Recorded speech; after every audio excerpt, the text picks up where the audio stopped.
What's the difference between Batman Arkham Knight, one of the best superhero games to ever exist, no glaze, and Gotham Knights? Well, the main difference I picked up on was how different the stealth is. Like, Gotham Knights is a whole character class dedicated to stealth, but the only time you actually want to do stealth is when the mission requires it. Now on paper, the stealth seems good. However, when you actually play it, something just sort of feels a bit off. And I think that's mostly down to bad level design and the lack of gadgets. And the enemies don't really make stealth interesting. And most of the time, it's just a lot easier to fight them one-on-one instead of using stealth. And the reason as to why I'm listing all these flaws is because hopefully I don't make the same mistakes in my game. So the first thing I decided to get working on was the detective vision, because that is definitely a staple of the Batman games and a must-have for stealth games, because how else are you going to plan your attacks? For this, I used the X-ray component I bought for the Daredevil game a while back, as it seemed like a pretty good fit and it works with minimal setup. Next on the agenda is stealth takedowns, which were also relatively simple as I already had synchronized animation set up, which is essentially where you align multiple animations in the same time so they play together, basically the main part of finishers. But since that was all set up, all I really had to do was just some unique code for the silent takedowns, and that was just a few checks to make sure that the player was behind the enemy for the stealth takedowns, and also checking if the player was above the enemy for those real nice above takedowns. I would like to do some grapple takedowns where he sort of hangs them upside down with the grapple hook and then just slam them down onto the floor, because unfortunately, unlike Spider-Man, Batman doesn't have infinite rope to hang up enemies, but I can't really animate. So anything custom is going to be put on hold until I find an animator. When doing a silent takedown, I want enemies that can see you do it get alerted, but also enemies that are close enough to hear you do it get alerted. Because let's be real, even though it's a silent takedown, how does no one hear this?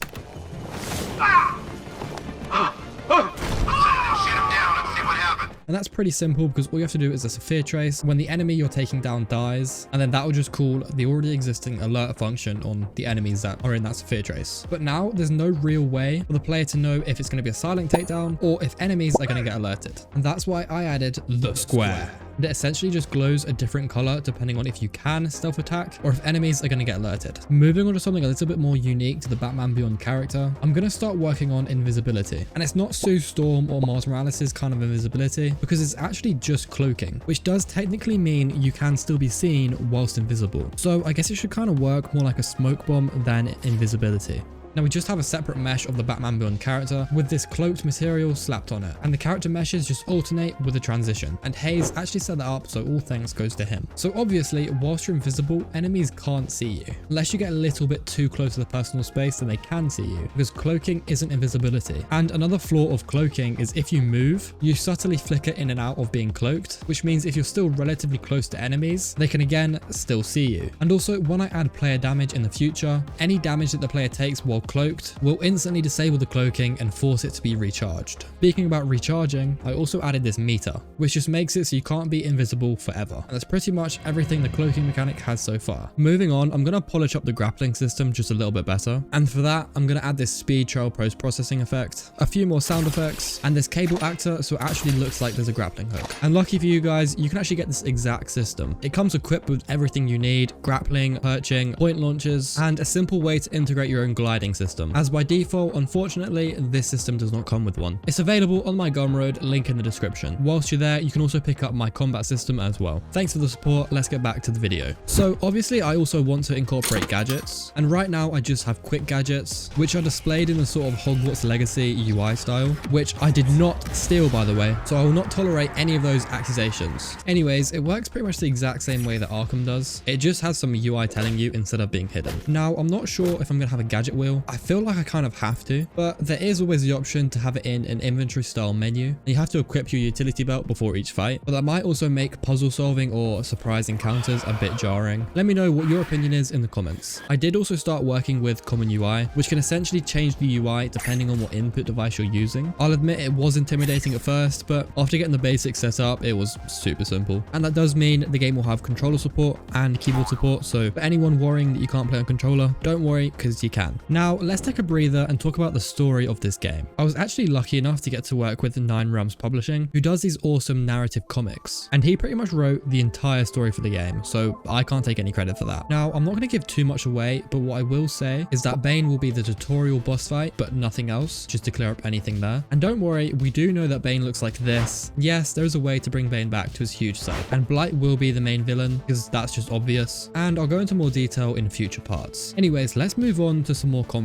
I added this wall attack where essentially Batman will jump off of the wall and hit an enemy. There's two situations where this kind of attack would happen. When you attack, it shoots out two short line traces to the left and right of you to pretty much check if you're rubbing up against the wall. And then if this comes back true, it performs the wall attack. And that just warps the player towards the wall and then towards the target, doing a collision trace right at the end. But also, if you hold the A or D key or the left and right movement towards a wall, you will also perform a wall attack from a greater distance. So you can do some pretty cool combos. This also does prioritize enemies that are further away from you. Another combat addition is rolling. It's mainly used to get space from the enemies, but more importantly, when I add ranged enemies with guns, which I'm currently working on actually, the enemy's aim will be pretty much locked onto the player. So the only way to escape that would be from rolling, as it's an uncounterable attack. Or you could also just throw a battering at them that will disrupt them from aiming as well. I haven't done all of this yet, but it's what I'd like to do when I finish off the ranged enemies. Something else I started doing was adding this trace to the front of the enemies so they can actually detect dead bodies, which means in the future, once I work on the AI behavior a bit more, when detecting a body on the ground, they'll be able to adjust their patrol path so they can stay in groups of two and also be more alert, so they'll shoot on sight. Another thing that this trace will be able to do is actually detect items on the floor. So if there's a gun on the floor, an unarmed enemy will be able to pick it up. And small things like this will make the enemies feel coordinated and a lot more alive, which after all is exactly what you want from an enemy AI. What I did do though was some camera work. The first thing was making the camera pan towards the enemy when you attack them, so the camera now automatically faces whoever you're attacking instead of you having to manually do it. Trust me, this was a problem. The next thing I did was actually because of a TikTok comment. By the way, go follow me there because I post updates of what I'm doing early. The comment basically said that the gameplay was pretty boring, and so to fix that I decided to add cinematic cameras to the finishers. I think this does look a lot better, but I'm also debating adding it to the silent takedowns because it will mean that you have no control over your camera, and that might not be the best if you're trying to be stealthy. Let me know your thoughts though. I also changed how finishers worked. Before, you would manually trigger them with F if you landed more than 12 hits, but I basically just made that automatic now. I do also think that the last hit of the last enemy should always be a finisher as well, but I haven't quite got around to that yet though. Also, just as an FYI, I will be updating my combat system with all of the new camera stuff that I mentioned, and I'll be increasing the price by another $5 once I do that. So if you were planning on picking it up, get it now before the prices increase. Some other things that are also being worked on are music for the game, which you're actually listening to right now, made by Nathan. Jussie is starting to model the Joker's gang, and I'm also starting to block out a bigger and better Neo-Gotham map, which may or may not be inspired by the Batman Arkham Knight map layout. So yeah, I think this game is starting to get quite exciting. I'm just really hoping I don't get sued by Warner Brothers. Like and subscribe so this game doesn't get taken down. That doesn't make any sense, but oh well. Also, share the video with your friends. Don't gatekeep this video like a loser. One more thing, I think YouTube has this new thing called hype. If you could hype this video up, that would be amazing. I don't know what it does, but I want it. Goodbye.